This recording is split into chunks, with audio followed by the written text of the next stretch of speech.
But since post केवल 6 थी, लेकिन हाँ मैंने मेहनत की अपनी साइड से, और फिर कुछ गॉड ग्रेस रही, भगवान जी की कृपा रही, गुरुजनों का आशीर्वाद रहा, तो इन सब वजह से मुझे ऐसा लगता है कि मैं यहाँ पर सफल हूँ। यानी कि आपको पूरा भरोसा था कि मुझे इसमें से मतलब मिलेगा तो एसीएफ ही मिलेगा, है ना? हाँ बिल्कुल। असल में मुझे ये पता था कि इंटरव्यू में अगर मुझे 50 में से 10 नंबर भी मिलते हैं, हाँ। तब भी मुझे रेंजर तो मिल ही जाएगा। हाँ। फ्री टाइम से मैं स्ट्रगल कर रहा था इन सर्विसेज में जाने के लिए। मतलब जो रूम था, मतलब अब तो हम लोगों ने वो फ्लैट छोड़ दिया, मैं आपको दिखाता नहीं तो, कि उसका लगभग ऐसे ये जो दीवार है ये पूरी पेपर से भरी हुई है, चिपकी हुई है। प्लेसमेंट भी हो गया था कॉलेज टाइम पे, और अदर पीएसयूज में भी हो गया था, गेट भी निकाला हुआ था, और इसरो भी, आरसी जैसे एग्जाम भी निकाले हुए थे वहाँ। भगवान ने हमारे लिए क्या सोच रखा है वो हमको नहीं पता, वो बेहतर ही है जो हम सोच रहे हैं उससे। क्योंकि एक टाइम के बाद इंसान को थोड़े बहुत सेटबैक भी लगना जरूरी है, उससे ना इंसान की थोड़ी अकल मतलब ठिकाने आती है। उनको ऐसा लगता है कि अभी तक जो हमने साथ दिया अपने बेटे का, तो वो काफी सही रहा। तो जो भी नेगेटिव लोग थे वो भी आज आके बधाइयां दे रहे हैं, तो उनके लिए भी एक, और मेरे लिए भी, क्योंकि मेरी वजह से उनके चेहरे पे खुशी आई है, तो बहुत बड़ी बात है मेरे लिए। और 16 में मुझे वहाँ इसरो जैसी बड़े संस्थान में इंटरव्यू देने का मौका मिला, तो वहाँ पे मुझे समझ में आई ये चीज़।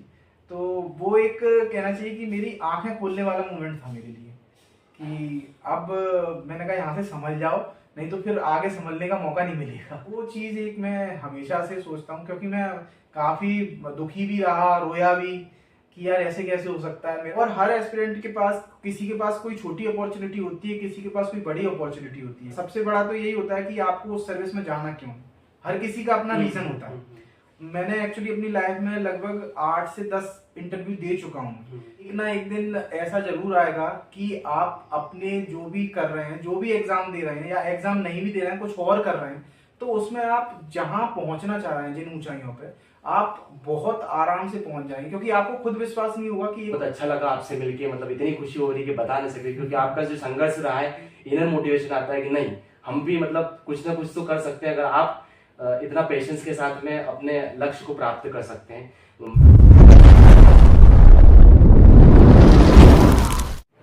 हाय एवरीवन, एक बार फिर से आपका स्वागत है।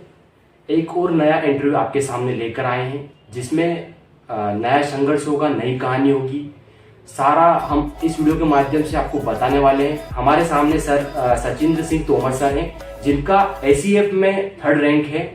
तो सर का जो स्टोरी रहा है काफ़ी स्ट्रगल भरा रहा है, तो मुझे लगता है कि जो भी एस्पिरेंट तैयारी कर रहे हैं उन्हें भी बहुत कुछ इस वीडियो के माध्यम से सीखने को मिलेगा। तो सर से जानेंगे उनकी पूरी जो जर्नी रही है।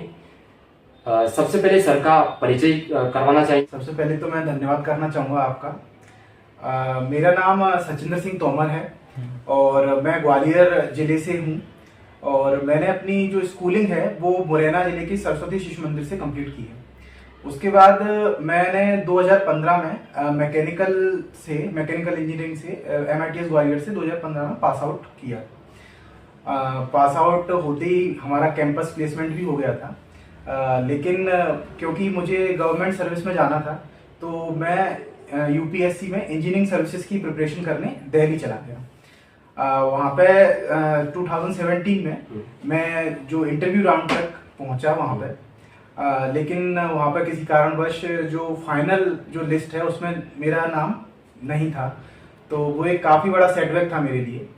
और इसके बाद मैंने जो गेट एग्जामिनेशन है वो भी निकाला है, तो उसके लिए जो कोचिंग्स थी मैंने ज्वाइन की थी, मतलब पढ़ाने के लिए, तो एज अ टीचिंग जॉब भी वहाँ पे की थी। लेकिन कुछ टाइम बाद मुझे समझ में आया कि मेरा रुझान सिविल सर्विसेज की तरफ ही है। तो उसके बाद मुझे जो मध्य प्रदेश जो MPPSC है वो मुझे लगा कि ज़्यादा बेटर ऑप्शन रहेगा मेरे लिए, तो मैं यहाँ इंदौर आ गया। इंदौर में 2019 में रहा मैं, फिर उसके बाद कोविड का टाइम पीरियड आ गया, तो फिर घर पे जाना पड़ा, पर प्रिपरेशन मेरी 2019 से शुरू हो गई थी।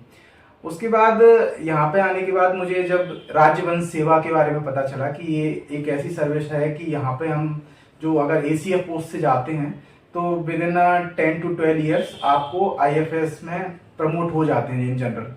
तो मुझे लगा कि यहाँ पे जो अटेम्प्ट देना है वो ज़्यादा बेनिफिशियल रहेगा, और इसके अलावा जो भी अदर पर्क्स वगैरह थे तो वो ऑल इंडिया सर्विसेज के हिसाब से थे, तो उससे मैं काफ़ी अट्रैक्ट रहा।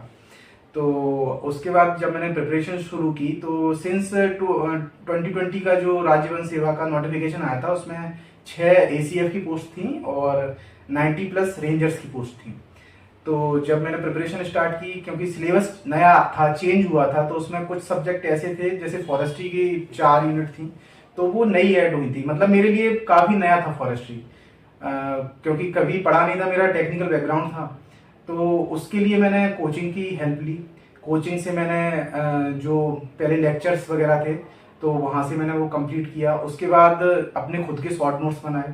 कुछ बुक्स हैं जैसे मणिक नंदन एक बुक आती है फॉरेस्ट्री की, उस बुक्स का रेफरेंस लिया मैंने। उसके अलावा जो MP फॉरेस्ट की जो वेबसाइट है वहाँ पे बहुत सारे ट्रेनिंग मॉड्यूल्स हैं। बेसिकली ये हिंदी मीडियम वालों के लिए मैं बताना चाहूँगा, क्योंकि हिंदी मीडियम वालों के लिए कोई बुक अवेलेबल नहीं है मार्केट में। हाँ, तो हिंदी मीडियम वालों के लिए ये जो मॉड्यूल्स हैं ये काफ़ी हेल्पफुल रहेंगे। तो उन मॉड्यूल से और उस बुक से, उसके अलावा एक KT प्रतिबंध बुक है और उथप्पा, ये 4 जो सोर्स हैं ये मैंने फॉरेस्ट्री के मतलब बेसिक सोर्स रहे थे। उसके अलावा और कोचिंग का मटेरियल, तो इन सब का मैंने रिवीजन करना शुरू किया और खुद के जो सेल्फ नोट्स हैं वो सेल्फ नोट्स बना लिए थे। सिंस जो प्रीलिम्स का जब रिजल्ट आया था और जब जो मेंस हुआ था तो उसके बीच में काफ़ी ज़्यादा टाइम मिल गया था। तो फॉरेस्ट्री के अलावा जैसे जो सब्जेक्ट थे जैसे बायोलॉजी हो गया, फिजिक्स हो गया, केमिस्ट्री हो गया, तो इन सब का सिंस मैं इंजीनियरिंग बैकग्राउंड से था तो फिजिक्स और केमिस्ट्री में एज सच कोई प्रॉब्लम नहीं थी। लेकिन बायोलॉजी मेरे लिए टोटली नया सब्जेक्ट था, क्योंकि 10th क्लास में पढ़ा था मैंने लास्ट टाइम बायोलॉजी। और जब मैंने प्रीवियस ईयर का पेपर देखे 2019 वाले फॉरेस्ट सर्विसेज की, तो देखा कि बायोलॉजी का लेवल तो बहुत ज़्यादा है। मतलब 12th का जो NCERT का लेवल है वहाँ तक के क्वेश्चन आ रहे हैं। तो मैंने सबसे पहले अपना बायोलॉजी कवर करना शुरू किया। तो बायोलॉजी के लिए मैंने सबसे पहले NCERT की बुक उठाई और जो YouTube पे जो फ्री लेक्चर्स रहते हैं नीट के लिए वो मैंने पढ़ना शुरू किया। एक गरिमा गोयल मैम है, उनके लेक्चर्स नीट में मिल जाते हैं, मतलब फ्री ऑफ कॉस्ट है वो YouTube पे। तो वहाँ से वो लेक्चर देखता, फिर उसके बाद NCERT पढ़ता एंड देन मैं जो अपने शॉर्ट नोट्स हैं वो तैयार करता टॉपिक वाइज। तो मुझे एक्चुअली बायोलॉजी कंप्लीट करने में लगभग 2 से 2.5 महीने लग गए थे, केवल एक यूनिट जो बायोलॉजी है वो कंप्लीट करने में। उसके बाद फिजिक्स और केमिस्ट्री ऐसा था कि पहले से क्योंकि पढ़ चुका था तो रिवीजन करने में ऐसा ज़्यादा टाइम नहीं लगा। मैंने उसके लिए जो शिवलाल की बुक आती हैं MP बोर्ड की वो रेफर की थी। उसके अलावा जो थ्योरी पोर्शन है उसके लिए परीक्षा वाणी की एक बुक आती है, तो वहाँ से कर सकते हैं। उसकी फिजिक्स और केमिस्ट्री की एक ही बुक आती है परीक्षा वाणी की, और जीव विज्ञान की एक बायोलॉजी की अलग बुक आती है। तो हिंदी मीडियम के अगर जैसे NCERT पढ़ने में प्रॉब्लम आए तो हिंदी मीडियम के लोग वो परीक्षा वाणी फॉलो कर सकते हैं, बहुत अच्छी बुक है। उसके बाद जो फिजिक्स की जैसे न्यूमेरिकल वाला पार्ट है, फिर वहाँ पे न्यूमेरिकल्स भी आते हैं, और वो इस साल जो न्यूमेरिकल आए थे उनका मतलब लेवल काफ़ी अच्छा था। तो वो न्यूमेरिकल मैंने शिवलाल के जो एग्जाम्पल्स रहते हैं वो एग्जाम्पल्स से ही मैंने वो पढ़े। उसके अलावा जैसे केमिस्ट्री हो गया, उसके लिए मैंने खुद के शॉर्ट नोट्स बनाए जो NCERT बेस्ड हैं, जो प्रीवियस ईयर क्वेश्चन आए हैं, और जो भी NCERT में जो एग्जाम्पलर के प्रॉब्लम्स रहते हैं वहाँ से। तो वो मेरा फिजिक्स, केमिस्ट्री, बायोलॉजी और फॉरेस्ट्री ऐसे तैयार हुआ। उसके अलावा जो जैसे एनवायरनमेंट भी था उसमें, तो एनवायरनमेंट के लिए जो मेरे UPSC के पुराने नोट्स थे वो, और इसके अलावा जैसे जो परीक्षा वाणी बुक आती है उससे, और एक दृष्टि IAS की बुक आती है, क्विक बुक आती है एनवायरनमेंट की, वहाँ से। तो ये 2-3 सोर्स मैंने एनवायरनमेंट के रखे। अब मैं ये 2-3 सोर्स बता रहा हूँ सबको, लेकिन क्योंकि हमारे टाइम पे क्या होता है, समय बहुत मिल गया था। तो अगर जैसे आपको फॉलो करना है, टाइम कम है, तो इसमें से कोई भी एक सोर्स जो आपको बेहतर लगे, क्योंकि आप बुक स्टोर पे जाइए, आप देखिए बुक पढ़ के एक बार, और उसमें से जो समझ में आए तो वो बुक आप रेफर कर सकते हैं। कोई भी एक सोर्स बेटर रहेगा कंपैरेटिवली 2-3 सोर्सेज, क्योंकि अब इतना टाइम मिलने वाला है नहीं मेंस के लिए। तो ऐसे एनवायरनमेंट कंप्लीट हो गया। और जो पार्ट A है जिसमें 5 GS की यूनिट थी, तो वो जैसे प्री के लिए पढ़ा था मध्य प्रदेश के लिए, तो उसमें मध्य प्रदेश की जो बेसिक सामान्य ज्ञान है उसमें, उसके अलावा ICT है, करंट अफेयर है, तो वो जैसे प्री के लिए तैयार किया था। सर वैसे आपने बताया कि ये फॉरेस्ट्री का तरफ आपका रुझान हुआ। जी। सिविल सर्विसेज का भी क्यों आपने स्विच किया कि मुझे इसी तरफ आना है? सबसे जो इसमें बड़ा फैक्टर था वो ये था कि जो एसीएफ का प्रमोशन है वो कंपैरेटिवली बहुत जल्दी होता है। जैसे अगर कोई डीसी बनता है तो डीसी बनने के बाद जब आईएएस जो ऑल इंडिया सर्विस है उसमें प्रमोट होने में कम से कम 20 to 25 ईयर्स, ये वेरी कर सकता है थोड़ा बहुत, तो इतना टाइम लग जाता है। सेम जो डीएसपी जो हमारे यहाँ से राज्य पुलिस सेवा में जाते हैं लोग, तो जब उन्हें आईपीएस प्रमोट होता है तो इतना ही टाइम लगभग लग जाता है।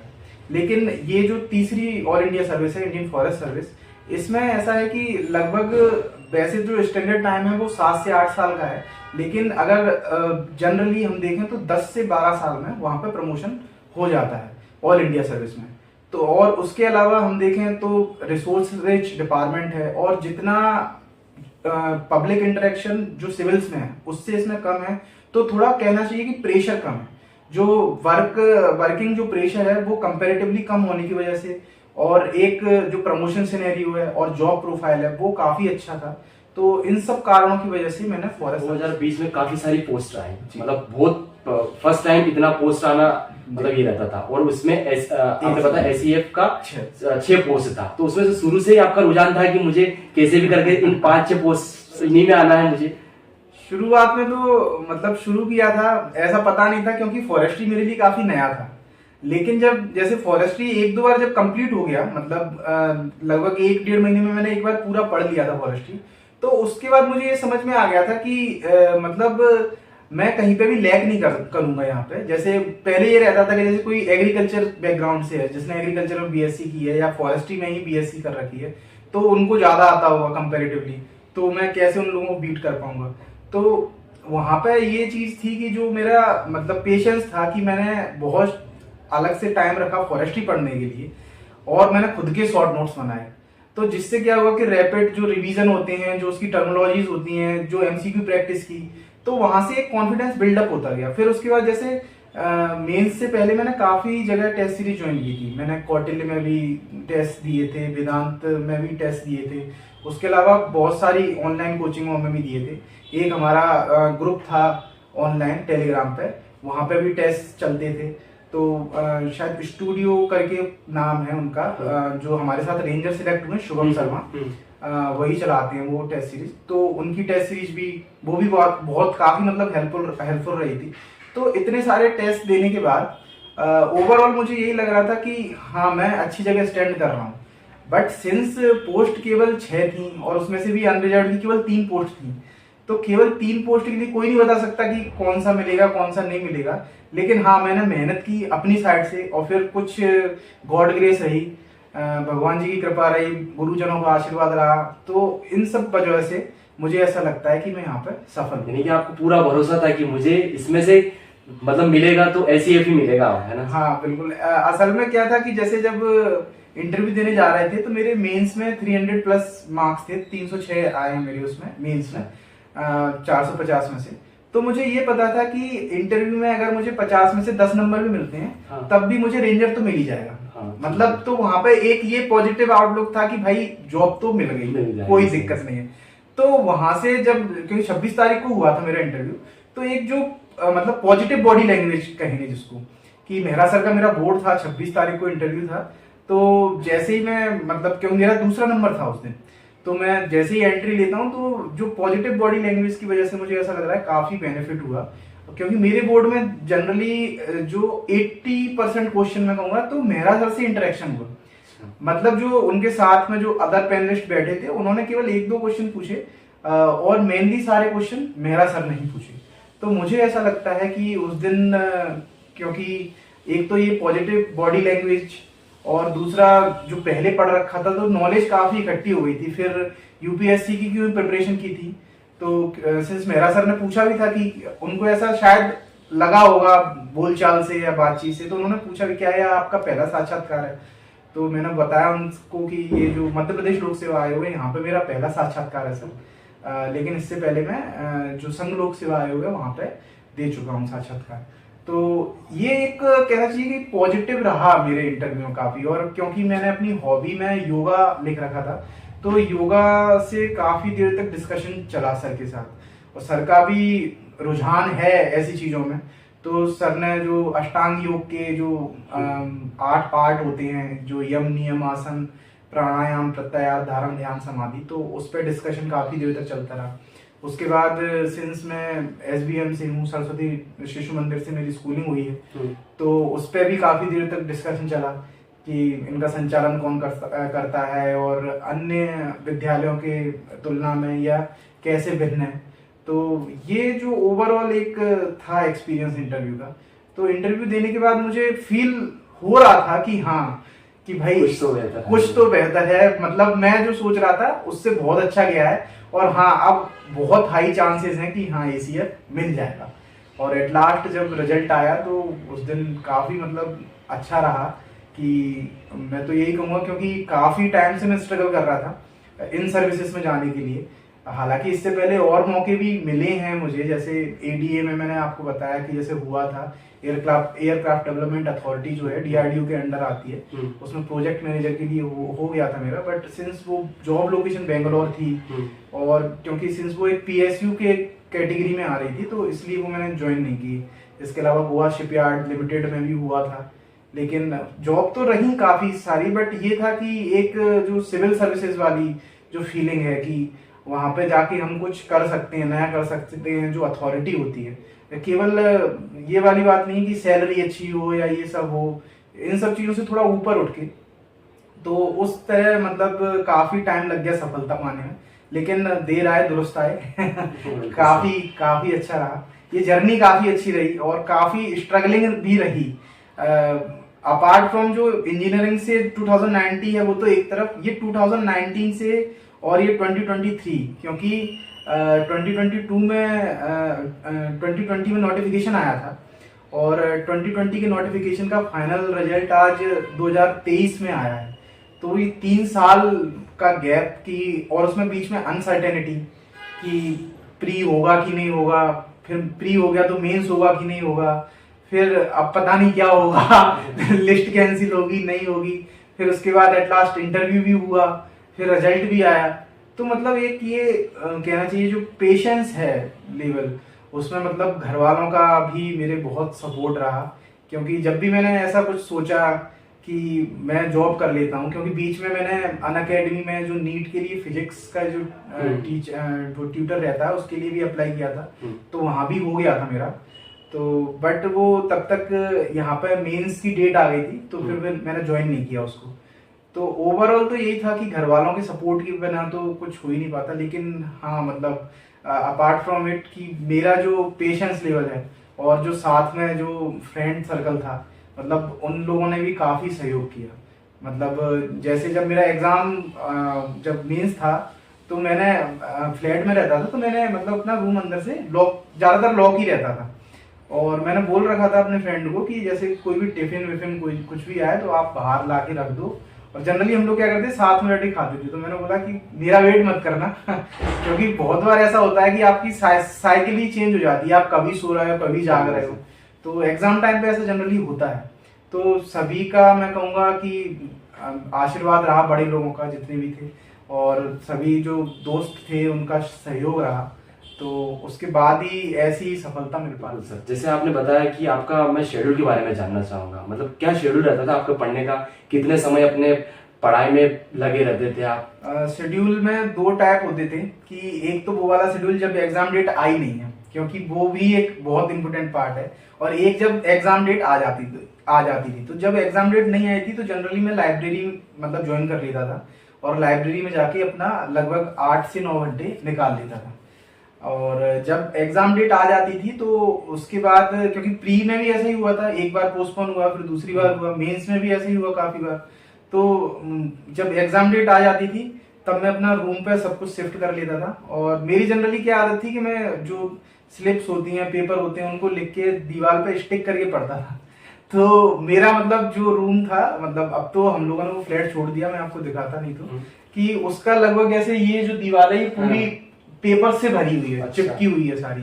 और मैं जैसे सुबह सो के उठा तो सबसे पहले मैंने पूरा एक बार रिवाइज किया, जितना है डेली का रहता था? हाँ डेली का रहता था। तो रिवीजन तो वो बहुत जरूरी है। रिवीजन इसलिए भी जरूरी है कि जैसे फॉरेस्ट्री अब जो नया सब्जेक्ट है तो उसमें जो टर्मिनोलॉजीज हैं, टर्मिनोलॉजी जब तक आपके दिमाग में बैठेंगी नहीं तब तक आप क्वेश्चन तो आगे सॉल्व करने का सोच ही नहीं सकते। और सेम बायोलॉजी के साथ हम मुझे नहीं समझ में आती थी इससे पहले, मतलब मैंने कभी डाइजेस्टिव सिस्टम भी अच्छे से नहीं पढ़ा था, 10th क्लास में पढ़ा था, उसके बाद नहीं पढ़ा था। लेकिन जब एग्जाम का लेवल देखा तो मुझे लगा कि ये तो पढ़ना पड़ेगा। तो एक मतलब पूरी जो वॉल थी वो पूरी बायोलॉजी के लिए मैंने अलग से रिजर्व करके रखी थी, तो वहां लगा के रखता था पर्चे। तो अपना उठा और गया, जैसे भी जब भी दिन में कभी टाइम मिला जैसे पढ़ के थोड़ा मतलब ऐसा लगा कि अब थक गए हैं तो एक बार उस दीवार पे मैंने नजर मार ली। तो चीजें क्या है दिमाग में रहती हैं। और मुझे ऐसा लगता है कि हम पढ़ कितना भी लें लेकिन जब तक वो हमारे दिमाग में चीजें सेट नहीं है, फ्रिक्वेंट रिवीजन नहीं कर पा रहे हम, और बार बार रिवीजन, क्योंकि लगभग हम मेरा 7 से 8 बार रिवीजन हो गया था जो फॉरेस्ट्री है और पूरा सिलेबस है उसका। तो लगभग 7 से 8 बार का टाइम तो नहीं है अभी, लेकिन जो अगली जो सर्विस के लिए 2022 के लिए जो कर रहे हैं, क्योंकि 21 तो अभी रिसेंट ही होने वाला है, तो उनमें कम से कम इतना रखें कि 3 से 4 बार रिवीजन आपका हो जाए, क्योंकि इतना रिवीजन होगा तभी चीजें एग्जाम हॉल में याद आती हैं। नहीं तो प्रॉब्लम ये है कि वहां पे हमें समझ में नहीं आता कि ये सही है गलत है, क्योंकि नेगेटिव मार्किंग है तो वहां पे ये भी बहुत बड़ी समस्या है कि एक अगर डाउट थोड़ा सा भी आया तो वहां पे ये रहता है अगर लगा दिया और गलत हो गया तो सीधे 4 नंबर चले जाएंगे। तो और छोड़ दिया, अगर क्वेश्चन स्किप कर दिया तो 3 नंबर चले जाएंगे और मान लो सही हुआ तो ये सारी चीजें हैं जो हमें पढ़ाई के दौरान बहुत, जिन पे गंभीरता से चिंतन करना चाहिए। और सबसे जरूरी जो है वो तो टेस्ट सीरीज है ही। आप जितने टेस्ट लगाएं, जितने टेस्ट उतने कम हैं मेरे हिसाब से तो।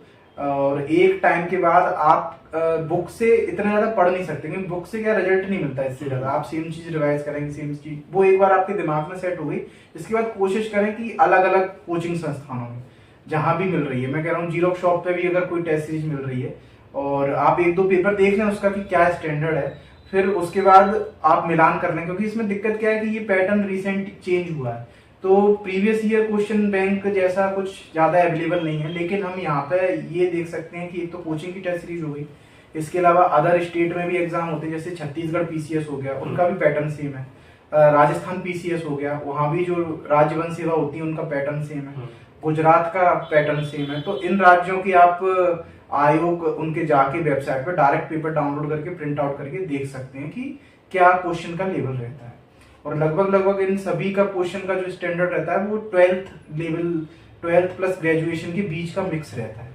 तो ये है ओवरऑल की इसमें माइनस मार्किंग रहती है, ये कैसे अटेम्प्ट करना चाहिए आपके हिसाब से? मेरे लिए ये चीज नहीं थी, क्योंकि सिंस मैं यूपीएससी की प्रिपरेशन कर चुका था तो मुझे आइडिया था कि नेगेटिव मार्किंग पेपर को कैसे हैंडल करना है। लेकिन मुझे ऐसा लगता है कि बहुत सारे लोग जो केवल एमपीपीएससी की प्रिपरेशन कर रहे हैं उनको थोड़ा दिक्कत आ रही थी। एक तो ये हुआ था हमारे टाइम 2 पार्ट होते हैं उसमें, पार्ट ए जिसमें जीएस पोर्शन होता है पूरा जो एमपीजी के रहता है, तो बहुत से लोग केवल उसी में गए थे कि हम तो भाई सिविल कर रहे हैं तो हमारा जीएस बहुत अच्छा है तो हम पार्ट ए में लगा देंगे अच्छे से। लेकिन वो हुआ कुछ ऐसा कि जीएस का जो पेपर 1 है, पार्ट ए है, वो बहुत ज्यादा टफ आ गया था। तो बहुत सारे लोग मतलब 150 का है वो पेपर, तो 150 में से 60-70 इससे ज्यादा स्कोर ही नहीं कर पाए थे। तो सबसे जो जरूरी चीज है नेगेटिव मार्किंग है वो है कि एलिमिनेशन टेक्निक हम जनरली यूपीएससी में भी बहुत सारे लोग यूज करते हैं कि हम वहां पे देखें कि कौन कौन से इसमें से ऑप्शन एलिमिनेट हो सकते हैं। दूसरा ये है कि कभी कभी ये होता है कि हमें डाउट होता है 2 के बीच में 50-50 में, तो वहां थोड़ी बहुत तो रिस्क लेनी पड़ेगी। मतलब हम बिल्कुल सेफ होके नहीं खेल सकते कि हम जैसे मान लो 150 क्वेश्चन आ रहे हैं तो हम 100 करेंगे तो 100 सही हो जाएंगे, ऐसा बिल्कुल नहीं होगा। आप इनफैक्ट सारे क्वेश्चन आपको पता भी होंगे तब भी जनरली क्या होता है लोगों के साथ 1-2 गोले इधर उधर हो गए और कुछ चीजें हो गई, टिक गलत लग गया। तो ये ऐसी जो माइनर मिस्टेक होती है, सिली मिस्टेक्स होती हैं, ये जनरली लोगों के साथ होती हैं। तो वहां पे हमें जो सबसे जरूरी चीज है वो यही देखना है कि सबसे पहले तो कोशिश करो कि क्वेश्चन बहुत अच्छे से पढ़ो, उसमें नोट जैसे कोई अगर वर्ड लिखें, क्योंकि हम पढ़ते हुए चले जाते हैं नोट जैसे या कुछ ऐसे इंडिकेटर वर्ड हैं जो हमसे छूट रहे हैं तो वो ना छूटे। हमेशा उसको जब भी पेन से पढ़ो तो उसको ऐसे वर्ड को सर्कल कर दो जिससे वो याद रहे। उसके बाद ऑप्शन, जैसे पहला ऑप्शन देखा जनरली हमको लगा कि ये तो सही है तो हम टिक लगा के आगे बढ़ गए, ऐसा नहीं करना है। मतलब सारे ऑप्शन एक बार आप पढ़ो, आप थोड़ा सा विचार करो, चिंतन करो, क्योंकि समय बहुत मिलता है, 3 घंटे का टाइम काफी होता है और 150 क्वेश्चंस के लिए। तो आप उस क्वेश्चंस को अच्छे से देखो और उसके बाद आप ये देखो कि ये पहली बार में बन रहा है कि नहीं बन रहा है। अगर आपको 100% श्योर हो तो उसको आप टिक करके आगे बढ़ो, अगर नहीं बन रहा है तो उसको छोड़ दो। और ऐसे आप मतलब पहली एक रीडिंग लगाओ पेपर की, फिर उसके बाद जो दूसरी रीडिंग, तीसरी रीडिंग, इसके बाद आप कोशिश करो कि मैंने तो जनरली क्या किया था कि 2 घंटे बाद आंसर जो अपने OMR है वो भर दी थी, और जो बाकी जो क्वेश्चन थे जिनमें डाउट था वो मैंने छोड़ दिए थे। फिर लास्ट में जितना टाइम मिलता है उसमें मैंने करने की कोशिश की थी, क्योंकि इन जनरल क्या होता है अगर हम OMR को बिल्कुल लास्ट के लिए रख दें तो कभी कभी जल्दबाजी की वजह से, या कभी कभी ऐसा होता है कि हम ये क्वेश्चन भी कर दें, इसका भी लालच रहता है, तो उसकी वजह से क्या होता है कि OMR गलत हो जाती है, या फिर जहां पे हमारे नंबर आ सकते थे वहां पे प्रॉब्लम हो जाती है। तो ये सब चीजों का मतलब सावधानी रखना बहुत जरूरी है जब आप किसी भी नेगेटिव मार्किंग वाले पेपर को अटेम्प्ट। ये वीडियो पूरा देख लिया है तो आपको फिर कहीं दूसरा वीडियो देखने की आवश्यकता नहीं पड़ेगी, जहां तक मुझे लगता है। अब मैं ये क्वेश्चन मेरा ऐसा है सर कि नो डाउट आप में काफी मतलब स्ट्रगल किया है, काफी एक्सपीरियंस भी है मुझे लगता है सर, जो काफी सारे एग्जाम भी आपने क्रैक किए हैं। इसके साथ में आपका और भी प्लान था क्या कि इसके साथ में मुझे और भी प्लान को लेके चलना है, या फिर मुझे ऐसे इसी फील्ड में जाना है? इसके साथ और तो ऐसा सच मेरा प्लान नहीं था, मतलब मेरे पास कोई प्लान भी था ही नहीं, मैं आपको सच बताऊं। क्योंकि मैंने एक मुझे ध्यान नहीं आ रहा कौन किसने बोला ये कि शायद नेपोलियन बोनापार्ट का है कि जब आप कहीं पे भी स्ट्राइक करने जाओ किसी टापू वगैरह पे तो वो अपनी नाव जनरली क्या जला देते थे। तो जिससे क्या है कि आर्मी को वापस आने का रास्ता ही नहीं है। मतलब अगर आप कोई दूसरा प्लान बी लेके चलोगे अपनी लाइफ में तो मुझे ऐसा लगता है कि प्लान ए पे आप पूरी तरह से फोकस नहीं कर पाओगे। लेकिन फिर भी ऐसा था कि अगर मान लो एट लास्ट अगर नहीं होता है तो फिर ये था ऑप्शन मेरे पास काफी थे, सिंस मैं मैकेनिकल से इंजीनियरिंग कर रखी थी, प्लेसमेंट भी हो गया था कॉलेज टाइम पे, और अदर PSUs में भी हो गया था, गेट भी निकाला हुआ था, और इसरो BRC जैसे एग्जाम भी निकाले हुए थे, वहाँ इंटरव्यू दिया था। तो बहुत आराम से मैं टीचिंग की कहीं भी जॉब कर सकता था, मतलब गेट के फील्ड में, जो इंजीनियरिंग की फील्ड में। और मुझे M.Tech में IIT दिल्ली में भी एडमिशन मिल गया था, पर मैंने वो एडमिशन एट लास्ट लिया नहीं। लेकिन ऑप्शन तो बहुत सारे होते हैं, अगर मैं कहूँ अगर आप मेहनत करोगे तो ऑप्शन तो अपने आप खुलते जाते हैं। लेकिन हमें पहले अपना जो ड्रीम है जहाँ पे हम जा सकते हैं, जो बेस्ट पॉसिबल हो सकता है, उसके लिए अथक प्रयास करने चाहिए। और एट लास्ट मुझे जब सही समय आता है जो मुझे लगता है तो ईश्वर आपको वहां पे भेज ही देता है। तो क्योंकि मैंने ये कभी नहीं सोचा था कि मैं यहाँ पे स्टेट पे आके पहली बार में ही, क्योंकि 3rd रैंक लाना मतलब बिल्कुल सर, बहुत बड़ी चीज होती है। हाँ, नॉट एन इजी टास्क। तो क्योंकि मेरे लिए तो ये PSC का फर्स्ट अटेम्प्ट ही था, तो इसलिए मुझे मतलब थोड़ा खुद में सरप्राइजिंग था कि जब मैंने मेंस के एक्चुअली आंसर मतलब अपने मिलाए थे, तो उसके बाद जब मुझे पता चले कि इतने मार्क्स लगभग हैं मेरे पास, तो मुझे लगा कि यार अच्छा कर लिया मैंने कंपैरेटिवली। तो यही कहूंगा मैं तो कि प्लान भी अभी से सोच के मत बैठो, पहले आप अपना डिसाइड कर लो कि एक टारगेट सेट कर लो कि मुझे 1 अटेम्प्ट देना है, 2 अटेम्प्ट देना है। उसके बाद अगर वहां पे नहीं हो रहा है तब आप प्लान बी पे जाओ, और प्लान बी को भी एग्जीक्यूशन पार्ट में बिल्कुल प्लान ए की तरह ही करो, मतलब वहां भी अपना 100% ही दो। आप लाइफ की जिस फील्ड में भी जाओ अपना 100% दोगे तो आप वहां पे बहुत अच्छा कर लोगे।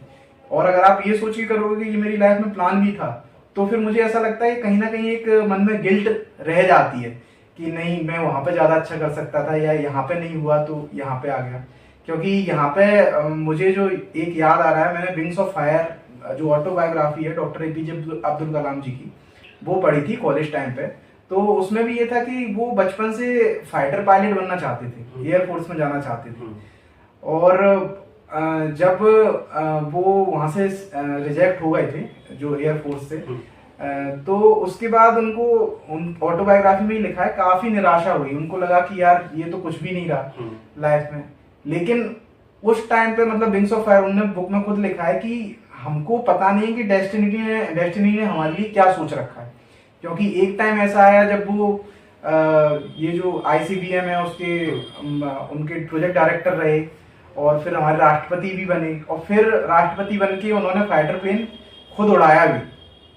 तो भगवान ने हमारे लिए क्या सोच रखा है वो हमको नहीं पता, वो बेहतर ही है जो हम सोच रहे हैं उससे। इसलिए अगर वैसे तो प्लान भी बनाओ मत, और अगर बनाओ तो फिर उसको भी प्लान एक ही तरह ही, जो आप जितने मेहनत कर सकते हो उतनी मेहनत से। क्वेश्चन ये था कि अगर आप सहज हो तो मैं आपकी एज पूछना चाहूंगा, क्योंकि आपका संघर्ष इतना संघर्ष है, क्योंकि अगर आप बताएंगे तो मुझे लगता है कि जो हार मान के बैठे हैं वो भी आपसे कुछ सीख के कुछ अपने और आगे बढ़ेंगे। वो मेरी डेट ऑफ बर्थ 1994 है, तो 29 ईयर का हूँ मैं। तो ये इसमें जो मैंने जब 12th किया था तब मैंने कोई ड्रॉप नहीं लिया था, तो उस टाइम पे व्यापम MPPT एग्जाम करा था। तो वहां से मतलब मेरी इंजीनियरिंग काफी जल्दी हो गई थी। कौन सी ईयर में हो गई थी सर इंजीनियरिंग? मैंने 2015 में कंप्लीट कर ली थी। अच्छा, 2015। हाँ, 2015 में कंप्लीट कर ली थी इंजीनियरिंग। तो पर उसके बाद जो ये वाला टाइम पीरियड है, क्योंकि बात क्या होती है कि मुझे ऐसा लगता है कि जब आपको बैक टू बैक सफलताएं मिलती जाती है, क्योंकि मैंने 12th के साथ ही जो MPPT थी उसमें गवर्नमेंट कॉलेज ले लिया। तो एक ऐसा रहता है कि हम मतलब ये सोचने लगते हैं कि हम तो कुछ भी कर सकते हैं तो वहां पे थोड़ा सा ये हो गया कि उसके बाद प्लेसमेंट भी हो गया। तो प्लेसमेंट भी हो गया तो फिर ऐसा लगा कि यार, और ऐसा था कि हमारा 60 का बैच था, उसमें से केवल 10 लोगों का प्लेसमेंट हुआ था कोर ब्रांच में। तो वहां पे भी ऐसा लगा कि यार हम इस 60 में भी केवल 10 में आ रहे हैं, तो बहुत अच्छा कर रहे हैं। तो उसके बाद लेकिन जो मुझे लगता है कि जो ओवर कॉन्फिडेंस की वजह से आगे जाके थोड़ी दिक्कत हुई। हालांकि थोड़े टाइम बाद मैंने खुद को संभाल लिया था, जैसे गेट एग्जाम भी निकाला, या IIT दिल्ली में MTech के लिए एडमिशन के लिए भी मेरा सिलेक्शन हो गया था, तो पर वहां पर गया नहीं मैं। तो इन सब चीजों को देख के लग रहा है मुझे कि एक टाइम के बाद इंसान को थोड़े बहुत सेटबैक भी लगना जरूरी है। उससे ना इंसान की थोड़ी अकल मतलब ठिकाने आती है कि समझ में आता है कि नहीं, और लोग भी हैं दुनिया में, और हमें अगर टॉप पे रहना है तो निरंतर प्रयास करना बहुत जरूरी है, क्योंकि नहीं तो कोई भी हमसे आगे निकल जाएगा। तो एक निरंतर प्रयास वाली जो कंसिस्टेंसी वाली बात होती है, डिसिप्लिन वाली बात रहती है, वो लाइफ में एक आई इन सब सेटबैक्स के बाद। और वो चीज लाइफ में जब एक बार आ जाती है तो फिर लगभग कोई भी एग्जाम हो, लाइफ में कोई भी सिचुएशन हो, फिर एज सच मुझे लगता है कि कोई आपको परेशानी आएगी नहीं जिंदगी में। जैसे सर आपने बताया कि आपका फैमिली का सपोर्ट काफी रहा है, बस के मतलब वो रहते हैं पारिवारिक जो रहते हैं, इनका दबाव महसूस नहीं किया सर? क्योंकि इस एज में आपने इतनी बड़ी सफलता हासिल की, इसके पहले आपके साथ ऐसा कुछ नहीं हुआ कि बहुत सारा दबाव आ रहा है, यार क्या करना चाहिए या नहीं होगा या नहीं? ऐसा नहीं, इसके लिए मैं पूरा क्रेडिट अपने माता पिता को देना चाहूंगा। परिवार से बहुत दबाव था, स्पेशली रिश्तेदारों का रहता ही है। रिश्तेदारों का इन जनरल यही रहता है कि क्या कर रहा है लड़का, इतने दिन हो गए, ऐसा हम यहाँ पे जॉब बता रहे हैं, ये वाली जॉब ज्वाइन कर लो, ये कर लो, डेटा साइंस कर लो। डेटा साइंस उन दिनों काफी मतलब पीक, अभी भी पीक पे ही चल रहा है, ये कर लो। बट मेरे पेरेंट्स ने कभी भी मुझसे ये नहीं बोला कि आप ये कर लो या ये कर लो। उन्होंने हमेशा यही सपोर्ट किया है कि अगर तुमको लग रहा है कि तुम ये कर सकते हो तो ठीक है, हम फाइनेंशियली मेंटली आपको हर सपोर्ट देने को तैयार है। और ये उनका मतलब कहना चाहूंगा बहुत उनकी वजह से ही आज मैं अगर यहाँ पे पहुंच पाया हूँ, क्योंकि अगर उनका सपोर्ट नहीं होता तो हो सकता है मैं ज्यादा पैकेज कमा रहा होता, मतलब ज्यादा पैसे कमा रहा होता, जैसे मैं टीचिंग में चला जाता तो काफी अच्छा पैकेज मिल जाता मुझे वहां पर। लेकिन जो एक सेटिस्फैक्शन है कि नहीं मुझे इसी फील्ड में जाना है, या सिविल सर्विसेज में जाना है, या फॉरेस्ट सर्विसेज में जाना है, तो वो जो सेटिस्फैक्शन है लाइफ में वो मैं कभी भी महसूस नहीं कर पाता। सर अगर आप बताना चाहें तो एक क्वेश्चन था मेरा कि आपकी शादी वगैरह हो गई क्या? नहीं, शादी अभी नहीं हुई है। तो फिर क्या प्लान है? अब तो हो गया, मतलब लाइफ सेट हो गई है? शादी मोस्ट प्रोबेबली जल्दी हो जाएगी। मतलब अब ये अरेंज मैरिज ही होगी, घर वाले मतलब बहुत सारे ऑप्शन देख रहे हैं, तो जो जैसा भी होगा। आपको नहीं लगता कि अब खुद ने आप इतना बड़ा काम करके दिखा दिया है तो अब खुद ही देखें? नहीं, मुझे ऐसा लगता है कि मतलब अगर ऐसा कभी होगा, घर वालों को मुझे भरोसा है कि वो पूरा मौका देंगे मुझे कि आप मतलब जीवन साथी चुन सकते हैं, या जैसे भी हो कि आप देख सकते हैं कि ये हमारी पसंद है और इसको देख लो, या ऐसा। तो शादी वगैरह तो मतलब ऐसा है कि अब हो ही जाएगी शादी का, तो मतलब अभी तक तो मैं क्योंकि सेटल नहीं था सही से, और मैं खुद नहीं चाहता था कि जो एक स्ट्रगलिंग फेज है इसमें जाके मैं शादी वगैरह करूं, क्योंकि फिर वो बहुत डिफिकल्ट हो जाता है आपको, आपके लिए, आपके पार्टनर के लिए। तो इसलिए अभी देखो recently with in a year Indore में प्रिपरेशन कर रहे जी। थे, तो फिर सर घूमना फिरना भी रहता था क्या आपका? नहीं, घूमना फिरना एज सच, मतलब रूम से लाइब्रेरी और उसके बाद थोड़ा बहुत यहीं आसपास जैसे डीडी गार्डन है, वहाँ तक एक वॉक कर ली, वॉक अराउंड कर लिया, या फिर जैसे किसी फ्रेंड वगैरह का बर्थडे है तो पार्टी वगैरह चले गए। और इसके अलावा मतलब रेगुलर तो नहीं रहता था, लेकिन हाँ जैसे मंथ में ऐसा लग रहा है 1-2 मंथ के बाद कि बहुत बहुत पढ़ाई हो चुकी है, अब एक ब्रेक की ज़रूरत है, तो हाँ जैसे वाटर पार्क वगैरह चले गए फ्रेंड्स के साथ, तो यही रहा है। बाकी ऐसा कहो कि डेली घूम लो, ऐसा कुछ ना, इतना टाइम है ना टाइम इतना मिलता है। और ऐसे डेली डेली घूमने से मैं कह रहा हूँ कि एग्जाम ही नहीं निकलते, बहुत सारे लोग करते हैं ऐसा, लेकिन आप ना उस चीज को मतलब एक तरह से पूरा शेड्यूल बना लो अपना, कि जैसे हम 30 दिन पढ़ेंगे, उसके बाद 2-3 दिन का ब्रेक लेंगे, उसके बाद फिर 30 दिन पढ़ेंगे, तो वहां से ना एक पढ़ाई अच्छी होती, क्योंकि एक 30, मुझे ऐसा लगता है 30-40 दिन के बाद अगर आप रेगुलरली पढ़ रहे हो 8-9 घंटे, तो आपका जो दिमाग है उसको थोड़ा रेस्ट की जरूरत रहती है, तो एक ब्रेक वहां पे आप ले सकते हो, लेकिन डेली बेसिस पे इसकी बिल्कुल भी जरूरत नहीं है, लाइफ लेना में एक बोलते ना अच्छा पल होता है जी। वो एक बुरा पल क्या रहे आपकी लाइफ में?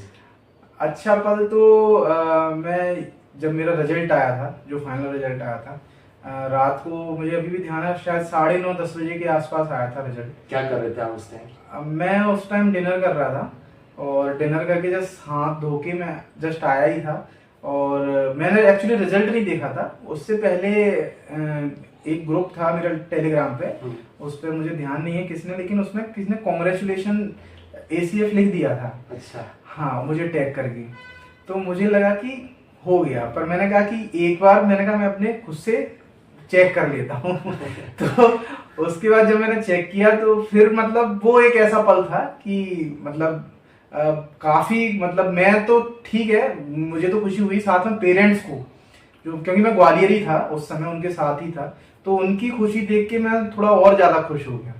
तो वो एक पल मेरी लाइफ का उस दिन का थोड़ा सा बताइए ना, उस दिन का क्या? बिल्कुल, मैं सो नहीं पाया था रात को, मतलब जब रिजल्ट आया उसके बाद मैंने, क्योंकि रात काफी हो चुकी थी, 9, 9:30-10 बज गए थे, तो मैंने कहा मम्मी जो भी मिठाई रखी है आप दो, सबको खिलाओ। घर पे मेरी दादी थी, मम्मी थी, मैं था, पापा जी थे, तो उनको खिलाया। उतने में हमारे बगल में प्रोफेसर रहते हैं, उनको पता चल गया, तो रात को ही आ गए थे, और फोन वगैरह आना शुरू हो गए थे लोगों के, तो मतलब काफी अच्छा लग रहा था। और उस रात मुझे लग रहा है कि मैं शायद 4-4:30 बजे दिन में सो पाया, मतलब तब तक हम लोगों ने अच्छे से सेलिब्रेट कर लिया था अच्छे से।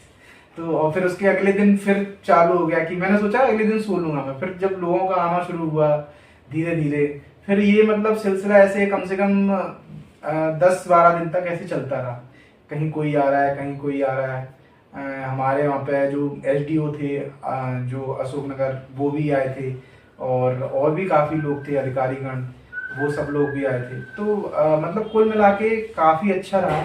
और ये जो पल होते हैं मतलब बहुत लाइफ चेंजिंग मोमेंट मैं कहूँगा इन पलों को। और आप खुद तो खुश होते ही हो, जो आपको चाहने वाले, जैसे आपके पेरेंट्स हैं, तो उनके चेहरे पे आप खुशी देखते हो कि आपकी वजह से, तो वो चीज़ एक अलग टाइप का प्राउड फील होता है कि हाँ भाई वो लोग आप पे प्राउड कर रहे हैं। उनको ऐसा लगता है कि अभी तक जो हमने साथ दिया अपने बेटे का, तो वो काफी सही रहा। और आज जैसे स्पेशली रिश्तेदारों का, या जो भी आसपास के लोग, जो भी मतलब हर सोसाइटी में हर तरह के लोग रहते हैं, कुछ सपोर्टिव भी रहते हैं, कुछ नेगेटिव भी रहते हैं।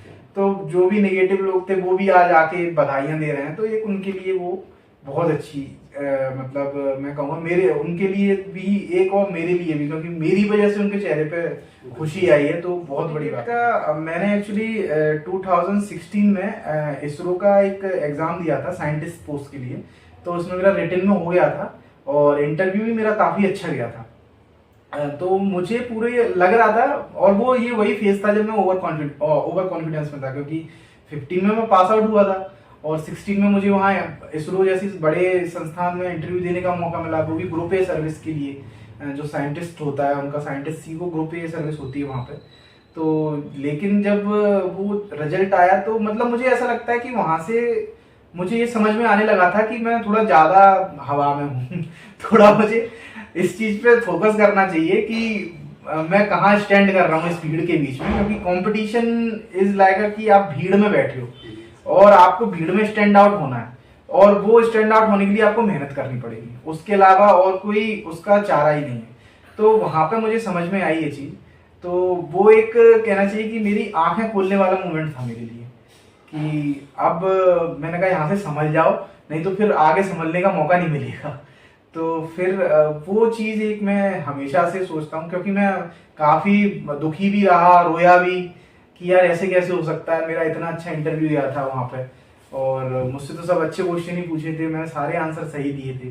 तो वो चीज एक लाइफ चेंज। जैसे मैंने अभी आपका इंटरव्यू भी ले रहा हूँ, आपसे मिला भी हूँ पहले, मतलब अभी 1 घंटे के अंदर मुझे ऐसा लग रहा है कि आप अपने आप को बैलेंस कैसे करते, जो मतलब जब कभी ऐसा आता ना डिमोटिवेट वाला, उस टाइम भी मुझे लग रहा है, अभी ऑब्जर्व कर रहा हूँ कि आप अपने आप को खुशी में ही जाहिर करते उस चीज को, तो ये बैलेंस कैसे करते हैं अपने आप को? बैलेंस के लिए मैं थोड़ा सा मेडिटेशन भी करता हूँ। तो मेडिटेशन की वजह से मुझे ऐसा लगता है कि एक टाइम के बाद ना आप थोड़े बैलेंस फील करने लगते हो, क्योंकि पहला एक मतलब स्कूल टाइम की बात करूंगा मैं, तो स्कूल टाइम पे थोड़ा जल्दी गुस्सा आ जाता था मुझे। तो मैंने थोड़ा तब से ही अपने जो दिनचर्या है उसमें जो योग है उसको थोड़ा सा इंक्लूड करना शुरू किया। फिर थोड़े टाइम बाद मुझे रिजल्ट भी दिखने शुरू हुए। तो फिर ओवरऑल मुझे जो लगा कि हाँ ये चीज़ पर्सनैलिटी के लिए बहुत ज़रूरी है, कूल काम कंपोज्ड रहना। और जिस जॉब में मुझे जाना है वहाँ भी, क्योंकि हर तरह की सिचुएशन आ जाती है, कभी कुछ हो रहा है, कभी कुछ हो रहा है, कभी कुछ एनकाउंटर वगैरह जैसी सिचुएशन आ गई, या कुछ भी लॉ एंड ऑर्डर की सिचुएशन आ गई। तो इन सब सिचुएशन में एक अधिकारी को बहुत कूल रहना बहुत जरूरी है। तो वहां से मैंने ये सब शुरू किया, और फिर धीरे धीरे वो चीज़ पर्सनैलिटी में आ जाती है इंसान की, कि आप मतलब बैलेंस्ड हो जाते हो, ना ज़्यादा खुशी में मतलब ऐसा ओवर रिएक्ट भी नहीं करते, और दुख में भी किसी को ज़्यादा पता नहीं चलता। तो वो हो गया है, तो आप अपने आप को और आगे बढ़ाना चाहेंगे या फिर इसी में? अभी मेरे पास 2-3 ऑप्शन थे कि यूपीएससी के लिए जाऊं, लेकिन सिंस वहां पे सबसे बड़ी समस्या ये है कि अगर जैसे कैडर, अगर मध्य प्रदेश कैडर नहीं मिला मुझे, तो फिर मेरे लिए काफ़ी दिक्कत हो जाएगी, क्योंकि I am the only child to my parents. तो उसके जॉब के अलावा भी और भी बहुत सारी रिस्पॉन्सिबिलिटी है, तो शायद प्रदेश के बाहर में ना रह पाऊँ। तो इसलिए अभी तो प्लान और कुछ इसके अलावा है नहीं। बाकी इन नियर फ्यूचर अगर कुछ ऐसा होता है तो मैं देखूंगा कि क्या और बेहतर हो सकता है। बाकी अभी तो यही है कि जो इस जॉब में आया हूँ इसमें और बेहतर से बेहतर करने का प्रयास करूँ, जो ट्रेनिंग होती है उसमें भी अच्छे से अच्छा करने का प्रयास करूँ, वहाँ गोल्ड मेडल लेके आ सकूँ। तो और उसके अलावा फिर जितनी भी जो योजनाएं हैं शासन स्तर की, जो वन विभाग की योजनाएं हैं, उनको बहुत अच्छे से क्रियान्वयन कर सकूँ। अभी तो इसको देख रहे हैं, मुझे लगता है, क्योंकि वो एक आध बार एग्जाम देते हैं, एक आध अटेम्प्ट देते हैं, फिर अपने आप को गिव अप कर देते हैं, यार कि अब अपन से नहीं होगा, अपन और कुछ ट्राई करते हैं। लेकिन आपने फिर भी हार नहीं मानी, लगे रहे, जॉब भी किया, आपने दिल्ली भी गए, वहां पर भी आपने लेक्चर लिए, फिर अपने आप को इंदौर आप आए, फिर यहाँ से फिर प्रिपरेशन। आप स्टूडेंट के लिए क्या मैसेज देना चाहेंगे कि अपने आप को खुद को बनाए रखे और अपने गोल को अचीव कर सके? सबसे पहले तो हमें सभी लोग अपने दिमाग में एक गोल, सबके दिमाग में होता है कि हम आगे क्या करेंगे, क्या कर सकते हैं। तो हमेशा मैं जो कहूंगा कि जो आपका खुद का जो आप पोटेंशियल मानते हो उससे ना एक टारगेट ऊपर ही गोल सेट करो, क्योंकि अगर आप जब तक ऊंचा सोचोगे नहीं, बड़ा गोल टारगेट मतलब सेट ही नहीं करोगे, तब तक आप अपने कंफर्ट जोन से निकलोगे नहीं। क्योंकि जैसे मेरी लाइफ में भी बहुत सी बार आया कि जैसे मैं चाहता था कॉलेज के बाद ही प्लेसमेंट लेके सेटल हो सकता था। मेरे बहुत सारे फ्रेंड वहां पे हैं, कॉर्पोरेट जॉब में काम कर रहे हैं, और आज वो काफी अच्छे पैकेज पे हैं। लेकिन मुझे लगा कि नहीं, मुझे यहाँ से बाहर निकलना है, इस कंफर्ट जोन में नहीं रहना है। तो सेम हर एस्पिरेंट के साथ रहता है, और हर एस्पिरेंट के पास, किसी के पास कोई छोटी अपॉर्चुनिटी होती है, किसी के पास कोई बड़ी अपॉर्चुनिटी होती है। जैसे अभी जितने भी ACF 6 सिलेक्ट हुए हैं मेरे बैच में, उसमें एक NIT इलाहाबाद से हैं, और एक IIT कानपुर से हैं, एक ISM धनबाद से हैं। तो सभी मतलब काफी अच्छे कॉलेज जो है, मतलब उनका काफी अच्छा एजुकेशन बैकग्राउंड है। तो अगर हम ओवरऑल देखें तो ये ऐसे लोग हैं कि इनको अच्छा खासा प्लेसमेंट मिल सकता था कॉर्पोरेट सेक्टर में भी, लेकिन उन्होंने एक हायर गोल सेट किया खुद के लिए। तो सेम आप एक हायर गोल सेट करो, और फिर खुद को मोटिवेट रखने के लिए आप कोई भी सहारा ले सकते हो। जैसे सबसे बड़ा तो यही होता है कि आपको उस सर्विस में जाना क्यों, हर किसी का अपना रीजन होता है। तो आप वो जो रीजन है बहुत ही पायस रीजन रखो कि कोई भी उसमें ऐसा कुछ, जैसे लोग रहता है कि गवर्नमेंट जॉब में कोई काम नहीं करना पड़ता है या ऐसा होता है, या फिर कुछ करप्शन का एंगल होता है, इन सब चीजों को बिल्कुल साइड में रख के जो भी हम बेहतर कर सकते हैं, क्योंकि वहां पे आपके पास पावर होती है तो एक समाज के प्रति दायित्व भी होता है। जैसे स्पाइडरमैन मूवी में वो डायलॉग है कि जो सब ग्रेट पावर आती है तो उसके साथ एक रिस्पॉन्सिबिलिटी भी जुड़ी होती है, तो वहां पे पावर है लेकिन उसके साथ रिस्पॉन्सिबिलिटी भी जुड़ी हुई है, तो आपको समाज को कुछ देना भी है। तो वो चीज अगर आप अपने जो विचार हैं वो शुद्ध रखते हो लोगों के प्रति, समाज के प्रति, तो भगवान कभी ना कभी तो आपको सफल बना ही देगा। आप निरंतर अगर प्रयास करोगे तो मैंने एक्चुअली अपनी लाइफ में लगभग 8 से 10 इंटरव्यू दे चुका हूँ, तो मुझे ऐसा लगा कि मुझे एक टाइम पे ये लगता था कि ये तो वेस्ट हो गया, लेकिन जब मैं एमपीपीएससी में वहां इंटरव्यू देने गया तो मुझे ऐसा लगा कि जो और लोग जो इंटरव्यू दे रहे हैं उनके कंपैरिजन में मैं थोड़ा अलग स्टैंड कर रहा हूँ, क्योंकि मैं काफी कंफर्टेबल हूँ इस माहौल से। क्योंकि मुझे एज सच इंटरव्यू में जाना ये मेरे लिए पहली बार की बात नहीं थी कि इंटरव्यू में जा रहा हूँ। मैं यूपीएससी में भी दे चुका हूँ, तो एक वो वाला फोबिया भी निकल जाता है कि भाई जब आप वहां पर दे चुके हो तो यहाँ पे तो कोई दिक्कत होनी नहीं चाहिए। तो आप जो आपके पास अभी सामने है उसको आप बहुत बेहतर करो, अपने गोल जो भी टारगेट आपको सेट करने हैं वो हायर सेट करो और निरंतर मेहनत करते रहें, ये बहुत जरूरी है। और फिर इसके बाद तो आप कोई भी गोल अचीव कर सकते हैं। जो पाठक सर है उनका नेचर और आपका नेचर, आपके बात करने का तरीका सेम वही, आपका व्यक्तित्व वही निकलता है। मैंने देखा है उनको, चाहे क्लास में भी आते थे ना, उनके साथ में ऐसी ऐसी सिचुएशन आती हम लोगों को बताते थे, मतलब क्लास में कि ऐसा हो रहा है ऐसा हो रहा है, फिर भी अपने आप को इतना खुश रखते थे, वो कभी जाहिर नहीं करते कि मेरे साथ में ये प्रॉब्लम आ रही है। इतने अच्छे व्यक्तित्व हैं कि उनके लिए कोई शब्द नहीं है मेरे पास। बस आपकी फैमिली बैकग्राउंड के बारे में जानना चाहूंगा। फैमिली बैकग्राउंड, मेरी फैमिली में 3 ही लोग हैं, मतलब दादी को मिला के 4 हैं, मैं, मम्मी, पापा और दादी। और मेरी माँ हाउसवाइफ हैं और मेरे पिता आयुर्वेद चिकित्सा अधिकारी हैं, आयुष विभाग, जो मध्य प्रदेश शासन में अभी ग्वालियर में पदस्थ हैं।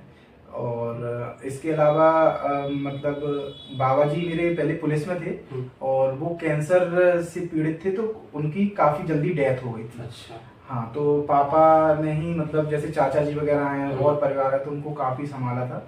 तो चाचा जी भी मेरे आर्मी में हैं और अब तो रिटायर होके आ चुके हैं, और उनका भी पटवारी में सिलेक्शन हो गया है अभी रिसेंटली। पर अब देखो कुछ उसका हो जाए रिजल्ट का, तो उनको अभी उज्जैन पटवारी मिला हुआ है, अभी देखते हैं पर उनका क्या रहता है। तो यही है फैमिली को। ये अच्छा लगा आपसे मिलके। जो भी व्यूअर्स इस वीडियो को देख रहे हैं उनके लिए, जो भी स्टूडेंट हो, चाहे किसी भी फील्ड में तैयारी कर रहा हो, जरूरी नहीं कि सिविल सर्विसेज, किसी भी फील्ड में तैयारी कर रहा हो, उनके लिए आपका क्या मैसेज रहेगा? मैसेज तो यही है कि आप अपने जो गोल हैं उनको हायर सेट करें, और जो निरंतर प्रयास वाली जो कंसिस्टेंसी है, डिसिप्लिन के साथ आप जारी रखें, और एक ना एक दिन ऐसा जरूर आएगा कि आप अपने जो भी कर रहे हैं, जो भी एग्जाम दे रहे हैं या एग्जाम नहीं भी दे रहे हैं, कुछ और कर रहे हैं, तो उसमें आप जहां पहुंचना चाह रहे हैं, जिन ऊंचाइयों पे, आप बहुत आराम से पहुंच जाएंगे। क्योंकि आपको खुद विश्वास नहीं होगा कि एक टाइम बाद जो कहते हैं ना कि एक्सपर्टाइज आ जाती है आप में, कि आप उसी चीज के लिए बने हैं। 4 लोग आपको बोलने लगते हैं कि यार तुम तो, जैसे कोई एक्टर एक्टिंग करता है तो 4 लोग बोलने लगते हैं यार तू तो बहुत अच्छा एक्टर है। तो सेम वही बात है कि आप जिस भी फील्ड में आप पढ़ाई कर रहे हैं, एक्टिंग कर रहे हैं, कुछ और कर रहे हैं, तो आप अपना 100% देते रहिए, और भगवान आपको एक ना एक दिन सफल जरूर बनाएगा, अगर आपकी जो विचार हैं वो एकदम पायस हैं। तो यही मैं कहना चाहूंगा सारे। बहुत अच्छा लगा आपसे मिलके, मतलब इतनी खुशी हो रही कि बता नहीं सकते, क्योंकि आपका संघर्ष देख के एक और अंदर से इनर मोटिवेशन आता है कि नहीं, हम भी मतलब कुछ ना कुछ तो कर सकते हैं, अगर आप इतना पेशेंस के साथ में अपने लक्ष्य को प्राप्त कर सकते हैं। तो मेरी ईश्वर से यही मतलब शुभकामना आपके लिए कि जल्द आपको ये IAFS का जो आपका सपना है वो जल्द से जल्द पूरा हो सर। धन्यवाद बहुत।